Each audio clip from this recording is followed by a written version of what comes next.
नमो हरिहंताणम नमो सिद्धाणम नमो आर्याणम नमो उपजायणम नमो लोये सवसावणम। मंगलम भगवान वीरो मंगलम गौतमो गणी मंगलम कुंद कुंदार्यो जैन धर्मोस्तु मंगलम। सर्वमंगल मांगल्यम सर्वकल्याणकारकम प्रधानम सर्वधर्माणम जैनम जयतु शासनम। नमो तीर्थनायक ने नमो ओंकार नाद ने ओंकार संघर्यो जैने नमो ते कुंद कुंदने। अहो उपकार जिन वर्णो कुंदनो ध्वनि दिव्यनो जिन कुंद ध्वनि आप्या अहो ते गुरु कहाननो। मंगलमय मंगल करण वीतराग विज्ञान नमो ताहि जाते भय अरहंतादि महान। करि मंगल करियो महा ग्रंथ करण के काज जाते मिले समाज सब पावे निज पद राज। मिथ्या भाव अभाव ते जो प्रगटे निज भाव सो जयवंत रहो सदा यही मोक्ष उपाय। मोक्ष मार्ग प्रकाशक ग्रंथ पूज्य गुरुदेव श्री के प्रवचन भाग 3 पेज 70। क्या है, गुरुदेव श्री खुलासा कर रहे हैं। पंडित जी ने जो प्रश्न उठाया निश्चयाभासी की तरफ से कि अध्यात्म उपदेश है, देखो जैन शास्त्रों में अध्यात्म उपदेश है उसका अभ्यास करना, परंतु अन्य शास्त्रों के अभ्यास से कुछ सिद्धि नहीं है, ऐसा वो निश्चयाभासी ऐसा तर्क करता है। तो समझा रहे, देखो उत्तर यह है कि यदि तेरी दृष्टि सच्ची हुई है, क्या कह रहे हैं, अगर हमारी दृष्टि सच्ची हुई है अर्थात हमें यथार्थ श्रद्धान ज्ञान है, तो फिर सभी जैन शास्त्र तेरे लिए कार्यकारी, मतलब हमारे लिए कार्यकारी है। कोई भी जैन शास्त्र पढ़े तो उसका निषेध करना योग्य नहीं है। क्या कह रहे हैं, किसी भी जैन शास्त्र का निषेध करना योग्य नहीं है। तो सब पढ़कर क्या करना है कि मुख्य रूप से अध्यात्म शास्त्रों में तो आत्मस्वरूप का कथन मुख्य है। क्या कह रहे हैं, अध्यात्म शास्त्र में तो आत्मस्वरूप का कथन मुख्य है। अब सम्यक दृष्टि होने पर देखो, तुम्हें अगर निश्चयाभासी कहता है कि मैं आत्म अनुभवी हूँ, सम्यक दृष्टि हूँ, इसलिए बाकी शास्त्र पढ़ना कार्यकारी नहीं है। वास्तव में निश्चयाभासी है, निश्चय का स्वरूप का अनुभव उसको नहीं हुआ है। देखो अनुभव हुआ हो तो सम्यक दृष्टि होने पर आत्मस्वरूप का निर्णय तो हो चुका, तत्पश्चात ज्ञान की निर्मलता के लिए आत्मा का अनुभव हुआ तो सम्यक दर्शन तो हो गया। अब ज्ञान की निर्मलता के लिए वह उपयोग को मंद कसाय रूप रखने के लिए अन्य शास्त्रों का अभ्यास भी मुख्य आवश्यक है। अकेले अध्यात्म शास्त्रों का ही अभ्यास करना, अन्य शास्त्रों का अभ्यास नहीं करना, जो ऐसा एकांत करता है सिर्फ अध्यात्म शास्त्र, हमारे तो अध्यात्म शास्त्र और नहीं पढ़ना, उससे कहते हैं कि अध्यात्म शास्त्रों में तो जो सम्यक दर्शन का कारण है, अध्यात्म शास्त्र में तो जो सम्यक दर्शन का कारण है, ऐसे आत्मस्वरूप का कथन किया है। और निश्चयाभासी को कह रहे हैं कि तो तुझे सम्यक दर्शन तो हुआ है। निश्चयाभासी कहता है ना, मुझे आत्मा का अनुभव है, मैं आत्मा शुद्ध बुद्ध चैतन्य घन स्वयं ज्योति सुख धाम, ऐसा आत्मा मुझे अनुभव में आ गया है। अतः अब तो ज्ञान की निर्मलता के लिए और कसाय की मंदता के लिए भी अन्य शास्त्रों का वांचना अभ्यास करना कार्यकारी है। जिसको सम्यक दर्शन हुआ है, अब देखो उसे अध्यात्म शास्त्रों के सिवाय अन्य शास्त्रों के अभ्यास को भी यहाँ मुख्य कहा है। देखो क्या कह रहे, सम्यक दर्शन होने के बाद अध्यात्म शास्त्र के अलावा अन्य शास्त्र भी, करणान योग, चरणान योग, प्रथमान योग के शास्त्र भी अभ्यास करने चाहिए। क्यों कि जो निर्णय हो चुका उसे स्पष्ट रखने के लिए अन्य शास्त्रों का अभ्यास आवश्यक है। निर्णय हो चुका ना आत्म अनुभव का, तो आत्म अनुभवी पुरुषों का कथन पढ़ना प्रथमान योग। आत्म अनुभवी का आचरण कैसा होता है, ये चरणान योग। आत्म अनुभवी के भाव कैसे है, ये करणान योग। तो अब ये भावों का ज्ञान नहीं है, तुम्हें उल्टे सीधे भाव हो रहे, तो समझ लेना कि मुझे आत्मा का अनुभव नहीं है। ये चार योग पढ़ेंगे तो ख्याल में आएगा। क्षायिक सम्यक दर्शन तो केवली या श्रुत केवली के समीप होता है। देखो क्या कह रहे हैं अब गुरुदेव श्री केवलासा कर रहे हैं, क्षायिक सम्यक दर्शन तो केवली और श्रुत केवली के समीप होता है। इसका मतलब वर्तमान काल में जिसे भी सम्यक दर्शन हुआ है वो क्षोभशमिक हुआ है, उपशम और क्षोभशम। वहाँ कहीं केवली के कारण होता है ऐसा नहीं है। देखो क्षायिक सम्यक दर्शन होता तो केवली श्रुत के, पर उनके भगवान के कारण होता है ऐसा नहीं है। परंतु जब आत्मा अपने समीप होकर क्षायिक सम्यक तो प्राप्त करता है, तब निमित्त रूप कौन होता है यह बताने के लिए व्यवहार से केवली तथा श्रुत केवली के समीप होता है ऐसा कहा जाता है।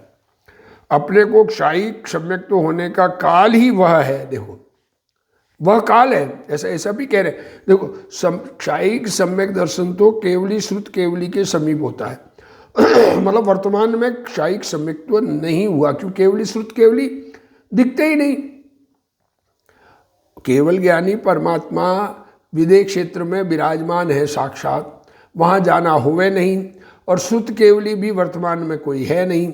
तो क्षायिक सम्यक तो होने का काल, इसका मतलब ये भी नहीं है कि उनके कारण होता है। काल ही वह है, उस समय वह जीव भगवान या श्रुत केवली के समीप ही होता है। इस प्रकार ज्ञान की निर्मलता होने में शास्त्र निमित्त है। देखो भगवान के सामने होता है ना, तो शास्त्र निमित्त है। इसलिए अध्यात्म शास्त्रों के सिवाय अन्य शास्त्रों की अरुचि नहीं करना चाहिए। निमित्त रूप से अन्य शास्त्र होते हैं, उन्हें जो नहीं मानता और यह मानता है कि ज्ञानी को अन्य शास्त्र पढ़ने का विकल्प ही नहीं आता। क्या कह रहे हैं? ये माने कि ज्ञानी को अन्य शास्त्र पढ़ने का विकल्प ही नहीं आता, उससे कहते हैं ज्ञानी को अध्यात्म शास्त्रों के सिवाय अन्य शास्त्रों का अभ्यास आवश्यक है। करेगा क्या 24 घंटे? ऐसा जो नहीं मानता उसे तो वस्तुतः अध्यात्म शास्त्रों की भी रुचि नहीं है। क्या बात कह दी। जो ऐसा मानता है कि अन्य शास्त्रों का अभ्यास नहीं करना, वो जो अभ्यास करना चाहिए ऐसा नहीं मानता, इसका मतलब उसे अध्यात्म शास्त्र की भी रुचि सच्ची नहीं है। जैसे कि जिसमें विषयासक्तपना हो, अब देखो ये दृष्टांत विषयासक्त पुरुष का पंडित जी ने दिया है। गुरुदेव श्री उसका खुलासा पॉइंट वायर देखो, विषयासक्त पुरुषों की कथा भी रुचि से सुनता है। मैंने इसको सिनेमा की बात कही थी प्रवचन के काल में, गुरुदेव टोडरमल जी के लेख पढ़ते हुए। तो ये समझना, विषयासक्त मीन्स 5 इंद्रियों के किसी भी विषय में आसक्त, विषयों के विशेषों को भी जानता है, जिस विषय का आसक्त है उसके विशेष भी जानता है, विषयाचरण में जो साधन हो उन्हें भी हित रूप जानता है, उसके लिए जो साधन हो, जो लोग सहयोग कर सके, तथा विषय के स्वरूप को भी पहचानता है। उसी प्रकार देखो 4 बातें ली। कथा सुनता है विषयासक्त पुरुषों की, जिसको भोग की इच्छा है वो भोगी पुरुषों की कथाएं सुनता है, भोगी पुरुषों के विशेष भी जानता है, भोग कैसे कैसे भोगे जाते हैं उसको जानता है, और उन भोगों में कौन कौन सहयोगी होते हैं उनको जानता है, और उसका स्वरूप तो जानता है ही। स्वरूप जाने बिना तो उसकी रुचि कैसे हो। उसी प्रकार अब जिसे आत्मा की रुचि हुई है देखो ये तो दृष्टांत दिया, ये दृष्टांत सबको समझ में आने जैसा है, सबको ख्याल में आता है कि जिसको भोजन की रुचि, इस विषयासक्त में भोजन की रुचि ले लो, जिसको भोजन की रुचि है वो भोजन किन ने बढ़िया बढ़िया खाना कब कब खाया, कैसा बनाया, कहाँ कौन से, उसका सबका कथा सुनता है, उनके भोजन के विशेष भी जानता है, विषयाचरण के जो साधन है, कौन रसोईया कौन सा खाना कैसा बनाता है, किस प्रकार का बनाता है, कौन सी चीज लाने से, किसमें क्या मिलाने से, और उस खाने का स्वरूप तो जानता ही है, खुद खाता है इसलिए। उसी प्रकार अब ये चार दृष्टांत क्या दिया, पुरुषों की कथा प्रथमानुयोग, विशेष कर्णानुयोग, और साधन चरणानुयोग, और विषय स्वयं ये द्रव्यानुयोग। चार अनुयोग है ना। तो देखो कर अब इसको चार अनुयोग में घटित करते हैं। उसी प्रकार जिसे आत्मा की रुचि हुई है, आत्मा का भान हुआ है, वह आदि पुराण आदि कि जिसमें भगवान की कथा होती है उन्हें भी जानता है। देखो 24 तीर्थंकर की कथाएं, भरतादि चक्रवर्ती की कथाएं, ज्ञानी पुरुष जो हो गए, जो मोक्षगामी हुए, मोक्ष गए, उनकी कथाएं। ज्ञानी को ऐसा विकल्प आता है कि किस प्रकार उन्होंने कैसे साधना की, स्वरूप की आराधना किस प्रकार की, स्वरूप की उपलब्धि कैसे की, परंतु विकल्प के कारण निर्मलता होती है ऐसा नहीं। इस विकल्प, इसको पढ़ने से निर्मलता होती है, या ऐसा प्रथमानुयोग पढ़ने का विकल्प आवे तो ज्ञान निर्मल होता है, ऐसा नहीं। अंदर में दूसरी बातें सुनने की जगह प्रथमानुयोग की कथाएं सुनेगा तो आत्मा की रुचि की वृद्धि होने के चांस होते हैं। आत्मा के विशेष जानने के लिए गुणस्थान आदि को भी जानता है, कौन से गुणस्थान में किस प्रकार के भाव होते हैं, कितने गुणस्थान हैं, कौन से मार्गना स्थान है, कहाँ कहाँ जीवों का जन्म होता है, जन्म लेने के स्थान कहाँ कहाँ है। यद्यपि समय सार में गुणस्थान आदि के विकल्प करने को भी बंधन कहा है। देखो गुरुदेव श्री खुला समय सार में गुणस्थान आदि के विकल्प करने बंधन कहा है, तथापि यहाँ तो दृष्टि पूर्वक आत्मा का अनुभव तो हो गया ना।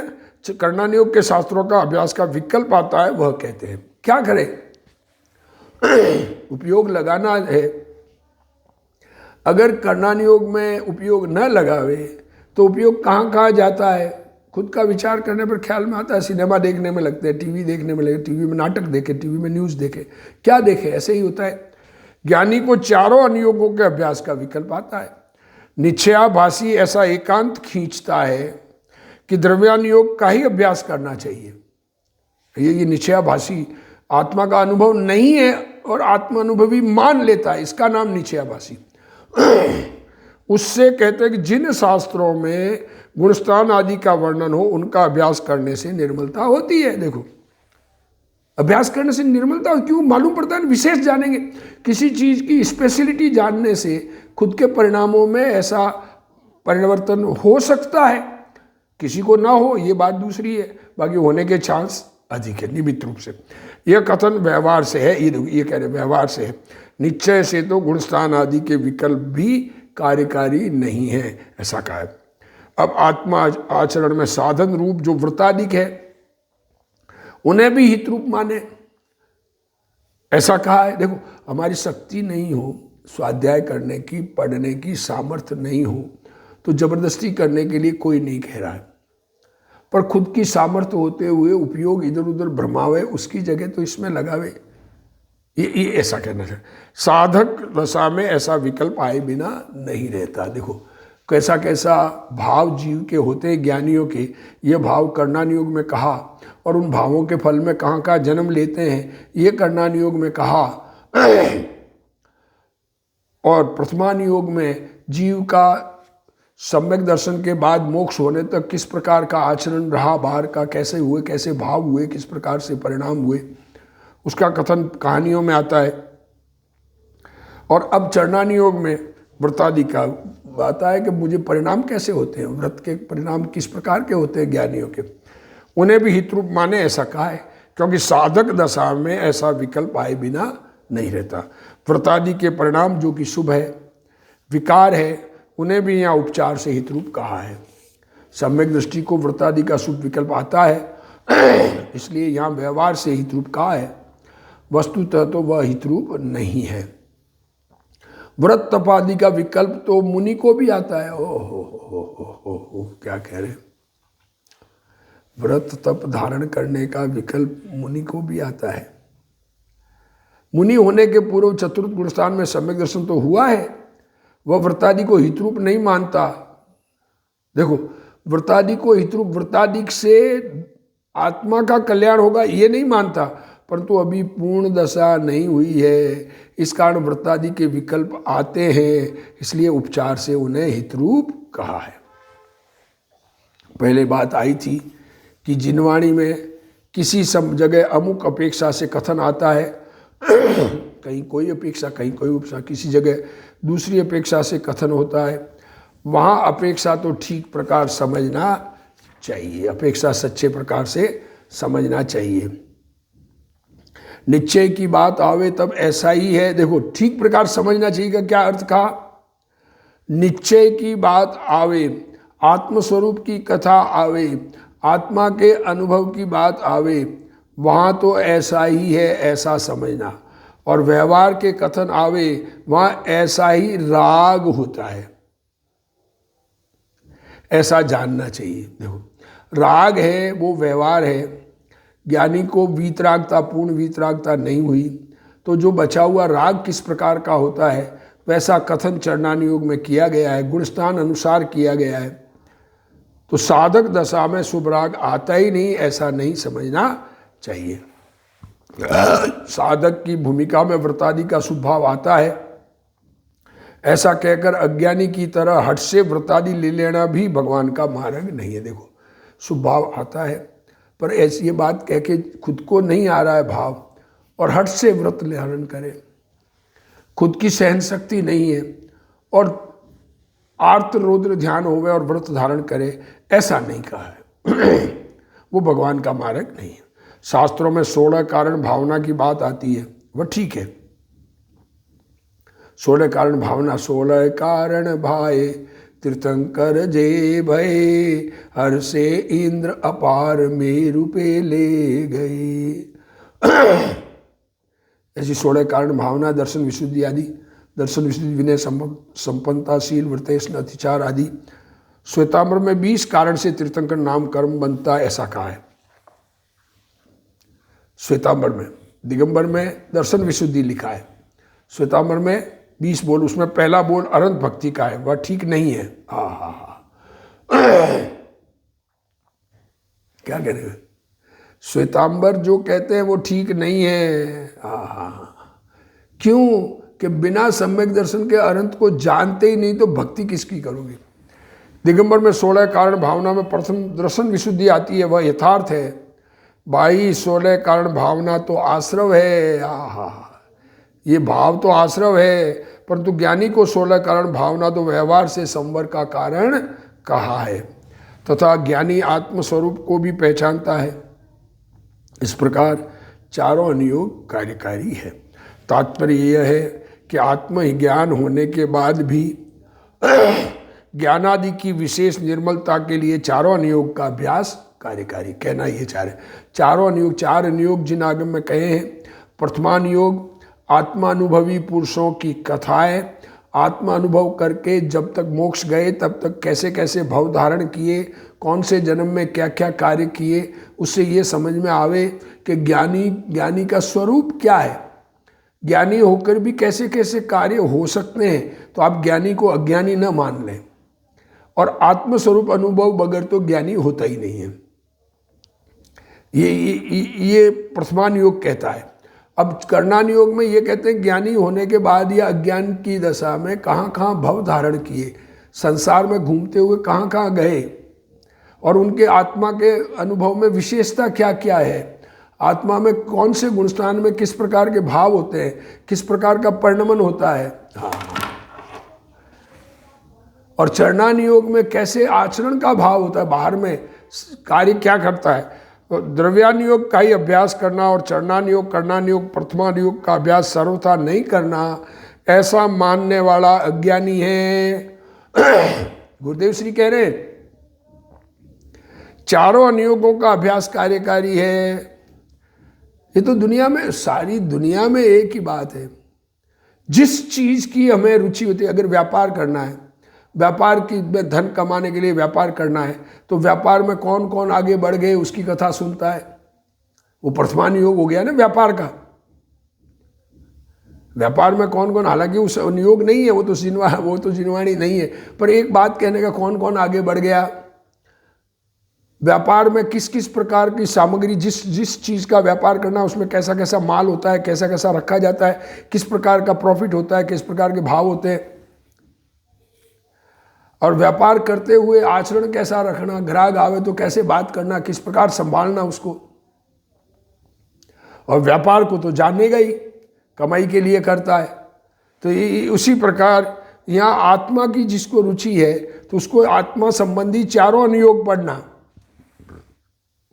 चारों अनुयोग का अभ्यास कार्यकारी है। चारों अनुयोग आत्मा अनुभवी पुरुषों की कथाएं, जो मोक्ष पधार गए आत्मा अनुभव करके, उनकी कथाएं, और आत्मा का विशेष स्वरूप, कौन से भावों से कहाँ कहाँ जन्म होता है उसका स्वरूप, और कैसे कैसे कार्य करने के परिणाम होते हैं, ये चरणानुयोग कैसा कैसा काम करता है ज्ञानी, और आत्मा अनुभव किसे कहते हैं, ये चारों ही अनुभव कार्यकारी है। सम्यक दृष्टि निरंतर निर्विकल्प अनुभव में नहीं रह सकता। आत्मा अनुभव हो गया, एक बार अनुभव हुआ तो निरंतर उसमें नहीं रह सकता। शक्तिहीन होने से राग आता है, इस कारण उसे कौन सा राग आएगा तो कौन सा राग मुख्य लगेगा, शास्त्राभ्यास आदि का भाव आता है। निर्विकल्प अनुभव की अपेक्षा से शुभ भाव को देह कहाँ है। देखो, आत्मा अनुभव में रह जाए तो बढ़िया है ना, पर रह नहीं सकता। ये वस्तु स्वरूप है। आत्मा का जानकार ये बात समझ सकता है, आत्मा को जाने बिना अनुभवी मान ले तो नहीं समझ में आता है। हाँ, निर्विकल्प अनुभव में रहना तो उत्तम ही है। परंतु छद्मस्त की बुद्धि आत्मस्वरूप में लंबे काल तक नहीं लगती, इसलिए ज्ञान की विशेष निर्मलता के लिए शास्त्राभ्यास में बुद्धि जोड़ना योग्य है। निश्चयाभासी तो उसका सर्वथा निषेध करता है। निश्चयाभासी, निश्चय स्वरूप समझ में नहीं आया और अपने आप को निश्चय का ज्ञाता मानता है, उसे यहाँ कहते अरे भाई तुझे अन्य राग तो आता है, तुझे दूसरे राग तो आता है, दुनियादारी के काम तो तुम करते हो, कमाने धमाने के काम करते हो, अतः शास्त्राभ्यास आदि में भी उपयोग जोड़ना योग्य है। उसमें जो राग है वह दोष है, राग को गुण नहीं कहा है कहीं पर भी। दो राग की अपेक्षा, व्यापार का राग और स्वाध्याय का राग, जिनवाणी के अभ्यास का राग, इन दोनों राग में तुलनात्मक रूप से स्वाध्याय का राग मंद कसाय का होता है, पर है तो दोष। परंतु तीव्र राग की अपेक्षा से शास्त्राभ्यास रूप मंद राग में जुड़ना योग्य है। सम्यक दर्शन होते ही एकदम वीतरागता नहीं हो जाती। आत्मा समझ में आ गया तो आत्मा में पूर्ण लीनता हो जाएगी तुरंत, शक्ति नहीं है। अरे हॉस्पिटल से माँ का बच्चा बदल गया, अब मालूम पड़ा कि बदला हुआ बच्चा मेरा नहीं है, मेरा बच्चा तो जिसे मैं नौकर मानती थी वो है। क्या होगा? तुरंत फेंक देंगे। श्रद्धा में तो श्रद्धा तो बदल जाएगी, प्रेम बदल जाएगा, पर जिसे पाल पोष के बड़ा किया उसको तुरंत एक बार फेंकने का भाव नहीं आएगा, छूटते छूटते छूटेगा। और अपना जिसे मान लिया वापस चेंज हो गया और निर्णय हो गया कि नौकर में ये बच्चा मेरा था, तो उसके प्रति प्रेम होने से उससे जो व्यवहार पहले होता था वो व्यवहार बदल जाता है। पर एकदम से पूर्ण रूप से बदलाव नहीं होता, बदलाव होने में समय लगता है। वो समय 1 दिन भी हो, 2 दिन भी हो, 1 घंटा भी हो, 10 घंटे भी हो, 1 वर्ष भी हो, 5 वर्ष भी हो। वैसे ही शरीर में आत्मबुद्धि छूटकर आत्मा में आत्मबुद्धि आ गई तो एकदम से लीनता नहीं होती है। वो लीनता होने में अंतर्मुहूर्त में हो जाए, मुनि बन जाए, त्यागी हो जाए, सब कुछ वैराग आके, तो अंतर्मुहूर्त में लीन होके केवल ज्ञान प्रकट कर ले। और 10 भव तक हो, 15 भव अधिक से अधिक हो सकते हैं। सम्यक दर्शन होने के बाद भी राग तो आता है। यदि निर्विकल्प आनंद में ज्ञान पर्याय लीन हो जाए तब तो ठीक है, देखो, परंतु जब निर्विकल्प आनंद में न रहा जाए, ये शास्त्र जिनवाणी में ये कहा गया है ना कि रह नहीं सकता, तब स्वाध्याय, पूजा, देव शास्त्र, गुरु की भक्ति आदि प्रशस्त कार्य छोड़कर विकथा आदि निंदनीय कार्य में जुड़े तो महा अनर्थ होता है। देखो, निचली दशा में शास्त्राभ्यास कार्यकारी है, यह यहाँ सिद्ध करना है। फिर ज्ञानी को अनुक्रम में कभी शुभ भाव आते, कभी अशुभ भाव आते। देखो, सम्यक दृष्टि, अविरत सम्यक दृष्टि के शुभ, अशुभ और शुद्ध 3 भाव है। आत्मा अनुभव होने पर शुद्धता की शुरुआत हो गई तो कभी कभी शुद्धोपयोग होता है, और जब अशुद्धोपयोग होता है तो शुभ अशुभ दोनों भाव होते हैं। तथापि उस धर्मी की दृष्टि तो ज्ञायक स्वभाव पर पड़ी है। अपनापन तो ज्ञायक, अपनापन बदल गया। जैसे बच्चे का बताया ना, बच्चे का अपनापन बदल गया, पर परिणमन बदलते समय लगे। शुभ के काल में शुभ और अशुभ के काल में अशुभ भाव आ जाते हैं। उनका वो धर्मी जानता है। धर्मी को उपादेय बुद्धि ज्ञायक स्वभाव में ही हुई है। अज्ञानी तो ज्ञायक स्वभाव का निर्णय नहीं करता और स्वच्छंदी होकर प्रवर्तता है। आत्मा का निर्णय तो किया नहीं, और जो शास्त्रों में बात की उसके अनुसार खुद मान लेता है ऐसा ही। जहाँ सर्वज्ञ का और क्रमबद्ध पर्याय का यथार्थ निर्णय किया, वहाँ तो सम्यक दर्शन हो गया, स्वभाव की दृष्टि हो गई। ऐसे समकीर्ति को पर्याय बदलने की बुद्धि नहीं है। अरे हम पर्याय को कैसे बदल सकते हैं? जो पर्याय हो जाती है वो ज्ञान में ज्ञात बाद में होती है।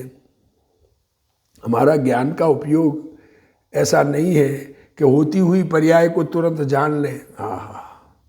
जानने में आते हैं तो, और जो पर्याय नहीं है उसको हम ला नहीं सकते, तो पर्याय को हम बदल सकते ही नहीं है। ये श्रद्धा सच्ची हो जाए, चौथे, पांचवें, छठवें गुणस्थान में उस प्रकार का राग भूमिका अनुसार आ जाता है। जो ये मानता है कि मैं ऐसा राग नहीं करूं, ऐसा करूं, इसका मतलब कर्तृत्व बुद्धि नहीं छूटी है, ज्ञातृत्व बुद्धि हुई नहीं है। उसमें शुभ को शुभ जानता है, अशुभ को अशुभ जानता है। उपदेश में तो ऐसा कहा जाता है कि हे भाई, अशुभ को छोड़कर शुभ में प्रवर्तन करना योग्य है। उपदेश में क्या कहेंगे, पर वो होता है, वास्तव में होता है। अज्ञानी के भी शुभ अशुभ भाव होते हैं, ज्ञानी के भी शुभ अशुभ भाव होते हैं। अज्ञानी अपने आप को कर्ता मानता है, ज्ञानी अकर्ता रहता है। वहाँ तो उस भूमिका में पूजा, तीर्थ यात्रा आदि का शुभ भाव आता है, उसकी बात है। देखो, यद्यपि उस शुभ राग से धर्म तो नहीं होता। देखो, शुभ राग से धर्म नहीं होता, ये बात तो अच्छी तरह से समझ लेना। तथापि वह निचली भूमिका में आता है, इसका विवेक करना चाहिए। धारणा करके यदि अनुभव में नहीं उतरे, अरे मैं ज्ञायक शुद्ध चैतन्य भगवान हूँ, ऐसा शास्त्र अभ्यास से धारणा ज्ञान में आ गया, पर अंदर में उसको अपने रूप से फीलिंग नहीं किया। ऐसा ज्ञायक को शरीर से भिन्न नहीं, शरीर को अपने से भिन्न नहीं किया। छूटे देहाध्यास तू नहीं करता तू कर्म, नहीं भोगता तू तेहनो एज धर्म नो मर्म। क्या कहना चाह रहे? श्री नियमसार में कहा है कि जो मुनि गुण गुणी के भेद में रुका है वह मुनि भी परवश है। गुण गुणी का ये गुण और ये गुणवान भगवान, निर्विकार ज्ञानानंद स्वभाव का भान ही स्ववश बनाया। स्वतंत्रता हमारा जन्म सिद्ध अधिकार है। ज्ञानानंद स्वभाव की समझ होना यह स्ववशपना है। उसमें स्ववशपना होने से वह आवश्यक क्रिया है। परंतु शुभ राग के काल में शुभ राग आता है, आए बिना रहता नहीं है। जिसकी दृष्टि ज्ञायक स्वभाव पर है, जिसे ज्ञानानंद स्वभावी भगवान आत्मा अपने रूप अनुभव में आ गया। दृष्टि में अपनापन, एकत्व, उससे लाभ बुद्धि, उसे पर्याय के क्रम में शुभ अशुभ का विवेक होता है। अशुभ में तो तीव्र रूप से वर्ते और स्वाध्याय आदि में राग है ऐसा कहकर उसका निषेध करे। देखो, अशुभ भाव में कमाने धमाने में, स्त्री पुत्र परिवार पालन में तो जोर से लगता है।